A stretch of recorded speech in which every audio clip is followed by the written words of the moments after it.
Mexico is only a room away. From my room to the kitchen, the hallway acts as a teaser as my senses ignite. I can't escape the night with these colorful fragrances taking flight. They got me feeling high off of flaming red hot chili peppers cooked on silver foil on gasoline red stoves. Here my culture uncoils. But I've been called whitewashed, güera, gringa, blanca. But eating tortillas in the evening lays a cactus so blatantly on my forehead, so don't you dare label me my face. If you really say that my pigment shade does not designate my past ancestors' ways, trust me, their blood in me still remains.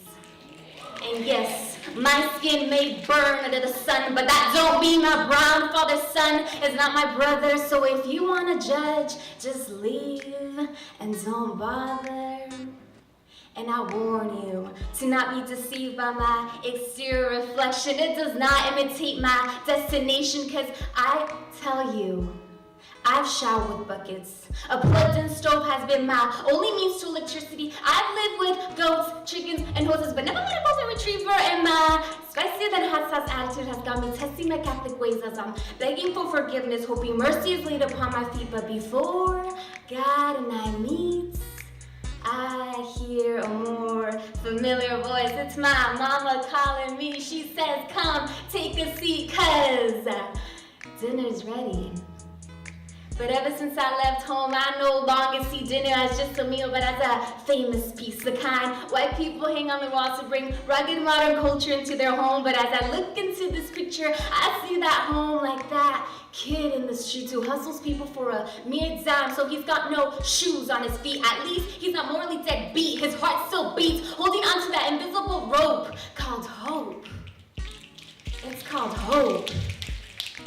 Yo no sé si tú sabes de lo que yo hablo. And I don't know if you know what I'm talking about, but let me try to represent this with my present day as I indulge in this modest feast. I realize I won't roll my dice for these beans and rice. I learned to appreciate, not fixate on this twisted conception of our success scale rate, because my ancestors once played on dirt floors, picked corn off of their own floors, and of course, the ripped pants were not a fashion statement, but I'm a dirt broke statement. And we've forgotten these traditions with these cultural transgressions, and that is what I'm talking about. We've lost our background with the present glamorized cascade of who we should be and what we should look like and act like. The monstrous role swallowed us alive, regurgitating us back as greedy bastards, money lovers, a distorted image of our first day-born bodies. But who am I to judge? Look at me.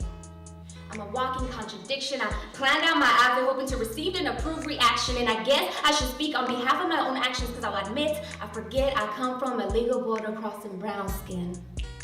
As America has transformed my humble upbringing, that's got me believing twisted images of human quality, and sometimes it feels like I'm living such a sad reality. So before I get lost in the advertisements of designer worthless shit I'm dumb enough to fall for and buy, I look up at the sky, remembering of those who I'm somehow connected to, and I return to my seat and I take a bite, which gives me enough energy to continue this fight to retain any piece of culture before it's too late, and I too am sucked in to this American forgetful fate.